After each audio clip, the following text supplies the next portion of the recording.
जवाकुसुम संकाशं कश्यपेय महादुते धन्तारिं सर्वपापघ्नं प्रणतस्मि दिवाकरम् ओम सं सूर्याय नमः। सम्राट को जय है।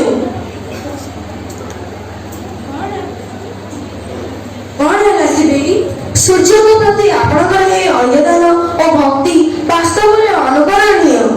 जानच सिद्धि सूर्य को पूजा करी सांब दुरारोग्य कुष्ठव्याधि मुक्ति पाइथिले सेथिपई सूर्य ही स्वयं नारायण।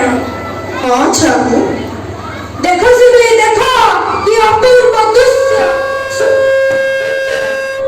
सूर्य देव जेपरि समुद्र पक्षर लक्ष्य प्रदान करी आकाश रे उदित होजंती।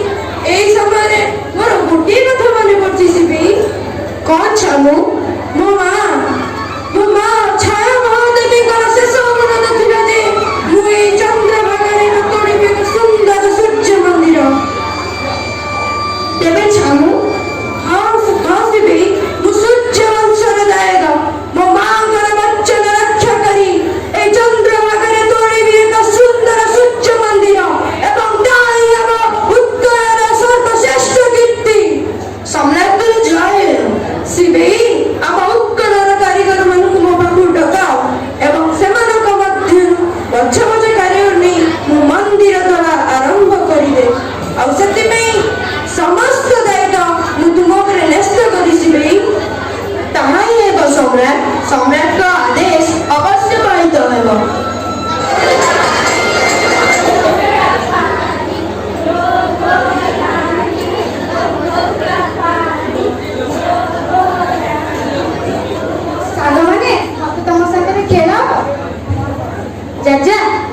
ये जमा नहीं तू आम से खेलू सेमिति नुआनी भाई मते तम साथे खेल जाजा तू और बापू तोते खेलिबो जाजा ना ना सेमिति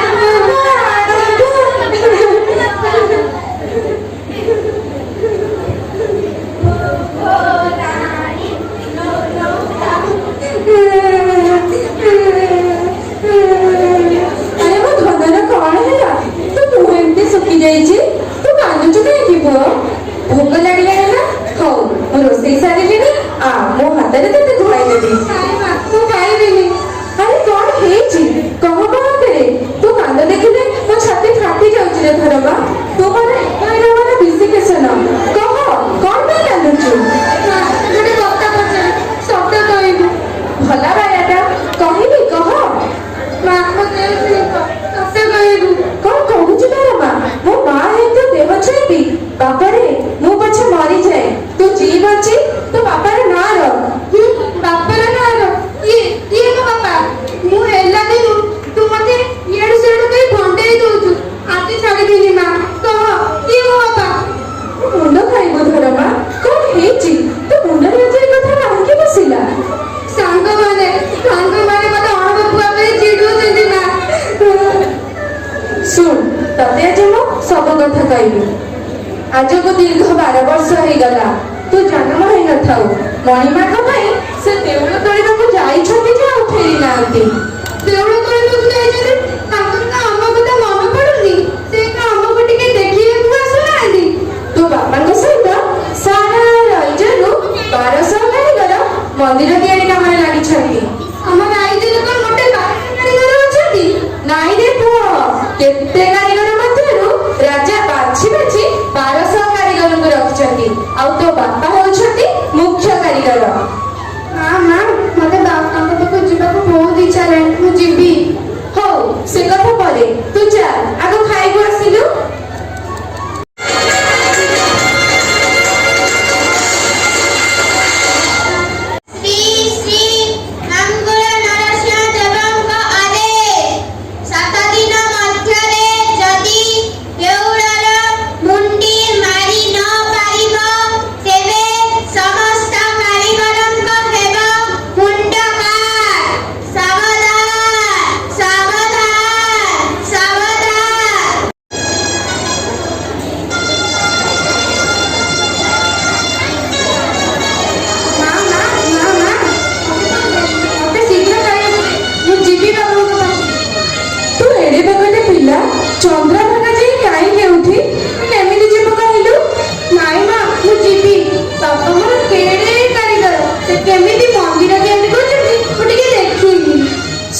ଶୁଣ, ତୁ ଜନ୍ମ ହେଇନଥାଉ ତୋ ବାପା ଗଲେଣି ଯେ ଗଲେଣି, ସେ ତତେ କେମିତି ଚିହ୍ନିବେ କହିଲୁ?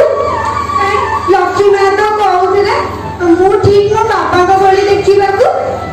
ହଁ ଯେ ହେଲେ ହଉ ଠିକ ଅଛି।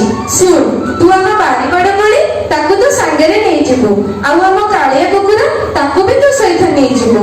ବାପା ବାଡ଼ି ବଡ଼ କୋଳି ଦେଖିଲେ ତତେ ନିଶ୍ଚୟ ଚିହ୍ନିବେ। ହଁ ନେ ଏ ମୁଦିଟା ବି ନେ। ବାପା ବାହାଘର ବେଳେ ମତେ ଏ ମୁଦିଟା ଦେଇଥିଲେ। ନେ, ବାପା ତତେ ଦେଖିଲେ ନିଶ୍ଚୟ ଚିହ୍ନିବେ।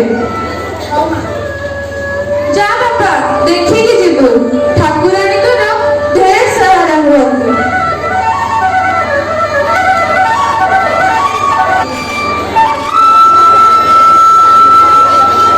କଣ ଭାଇମାନେ, କଣ କରିବା? 7 ଦିନ ପୂର୍ବରୁ ଆଉ କେତେ ଦିନ ବାକି ରହିଲା?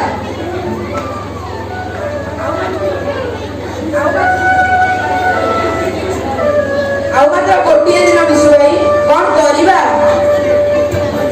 ରାତି ପାଇଲେ ତ 7 ଦିନ ସରିଯିବ। କଣ କରିବା? କିଛି ବୁଦ୍ଧିବାଟ ଦିଶୁନି। କଣ ଆଉ କରିପାରିବା? ଯେତେ ବିଦ୍ୟାବୁଦ୍ଧି ପଖାଟେଇଲେ ମଧ୍ୟ ଦଧିନଉତିଟା ତ ବଢ଼ିଯିବନି। ରାତି ପାଇଲେ 1200 ବଢ଼େଇଙ୍କର ପଟାମୁଣ୍ଡ ଚନ୍ଦ୍ରଭାଗାରେ ପଡ଼ିବ। କଣ କରିବା ବିଶୁ ଭାଇ, କଣ କରିବା?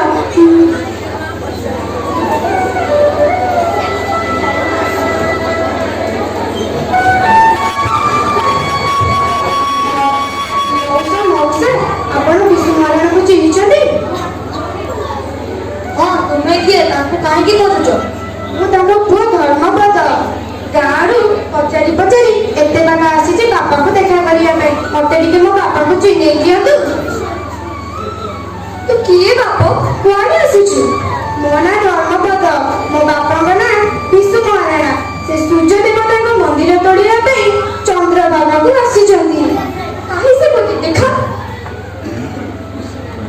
ଏଇ ଦେଖ, ଏଇଟା ଦେଇଛନ୍ତି। ମୋ ମା କହିଛନ୍ତି ଏଇଟା ଦେଖିଲେ ବାପା ନିଶ୍ଚୟ ଚିହ୍ନି ପାରିବେ। ମୋ ପୁଅକୁ ଟିକେ କୁଣ୍ଢାଇ ଦିଏ ମୋ ଧନ। ବାପା, ମୋ ମୁହଁ ପାଇଁ ଶୁଖିଲା ଦେଖାଯାଉଛି। କଣ କହିବି ଦେଖ, ରାଜା କହିଛନ୍ତି ରାତି ପାହିଲେ ଆମର ମୁଣ୍ଡ କାଟ କରାଯିବ। ଯାହା ହଉ, ଶେଷ ଥର ମୁଁ ତୋ ମୁହଁ ତ ଦେଖିଦେଲି। ବାପା, ରାଜା ମୁଣ୍ଡ କାଟ କାହିଁ କରିବେ? 12 ବର୍ଷ ହେଲାଣି ଏ ମନ୍ଦିର କାର୍ଯ୍ୟ ଚାଲିଛି, କିନ୍ତୁ କାର୍ଯ୍ୟ ହେଇପାରୁନାହିଁ। ଦଧିନଉତିଟା ବସି ପାରୁନାହିଁ। ସେଥିପାଇଁ ରାଜା ଆଦେଶ ଦେଇଛନ୍ତି 1200 ବଢ଼େଇଙ୍କର ମୁଣ୍ଡ କାଟ କରାଯିବ। ବାପା, ତୁମେ ଜମା ବ୍ୟସ୍ତ ହୁଅ। ମୁଁ ଗାଳିପୁରୀ କୁଳର ପୁଅ। ଆମ ଘରେ ଯେଉଁ ମନ୍ଦିର ତୋଳିବାର ପୋଥି ଥିଲା ମୁଁ ତାକୁ ଭଲ ଭାବରେ ପଢ଼ିଛି, ଆଉ ମୁଁ ସେ ବିଷୟରେ ବହୁତ ଭଲ ଭାବରେ ଜାଣିଛି। ମତେ ଅନୁମତି ଦିଅ ବାପା, ମୁଁ ମନ୍ଦିରର ଦଧିନଉତି ବସେଇ ଦେବି। ତୁ କଣ କରିପାରିବୁ ବାପା? ହଁ ବାପା, ମୁଁ ପାରିବି।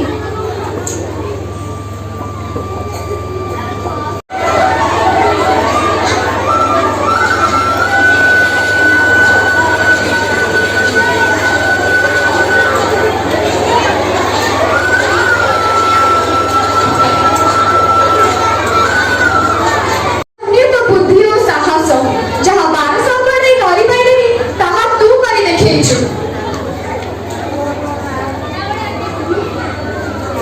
ତୁ କାରିଗରୀ ଗୁଣର ନାଁ ରଖିଦେଇଛୁ ଆଜି। ବାପା,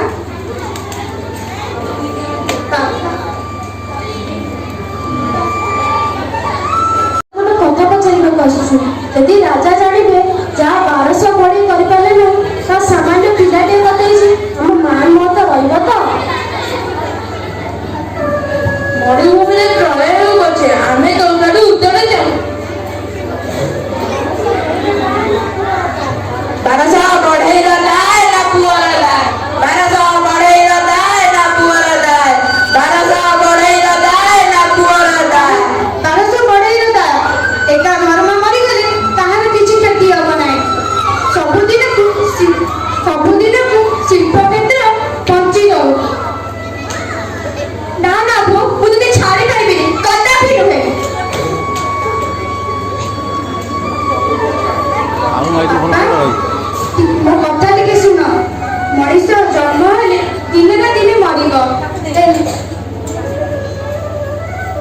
ମଣିଷ ଜନ୍ମ ହେଲେ ଦିନେ ନା ଦିନେ ମରିବ, ହେଲେ ମହତ